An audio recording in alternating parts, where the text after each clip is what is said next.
ఎవరైతే అప్పు సమస్యలతో బాధపడుతూ, నెలొచ్చేసరికి ఈఎంఐ అని, వడ్డీ అని సతమతమైపోతూ, అసలు నిద్ర గూడా పట్టకుండా ఏంటి అప్పు సమస్యలని చెప్పి ఎవరైతే నలిగిపోతున్నారో, వాళ్ళ కొరకు ఒక చిన్న ప్రార్థన చేద్దామండి. ప్రేమ పరలోకపు తండ్రి యేసయ్య నీకు వందనాలు చెల్లిస్తున్నాం. మహోన్నతుడా, మహాగణుడా తండ్రి, ఎవరైతే ప్రభా అప్పు సమస్యలతో బాధపడుతున్నారో వారిని బట్టి జ్ఞాపకం చేసుకోండి. ప్రభా నెలొచ్చేసరికి ఈఎంఐ అని, వడ్డీ అని ప్రభా సతమతమైపోతూ తండ్రి నైనా అప్పుకి అప్పు నైనా భారానికి భారం అయిపోతూ తండ్రి నైనా ఆయా కుటుంబాల్లో ప్రభా సమస్యలతో నైనా బాధపడుతూ ఎవరైతే ఉన్నారో వారిని బట్టి జ్ఞాపకం చేసుకోండి.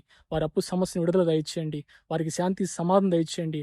ప్రభా ఎవరైతే ప్రభా నిద్ర కూడా పోకుండా ఎలా కట్టాలి, అప్పు ఎలా కట్టాలి, అసలు ఎలా చేయాలి అని చెప్పి 100 దారులు మూసుకుపోయినా 101 దారినైనా సరే నువ్వు తెరిచి శాంతి సమాధానం దయచేయగలవు కదా ప్రభానైనా.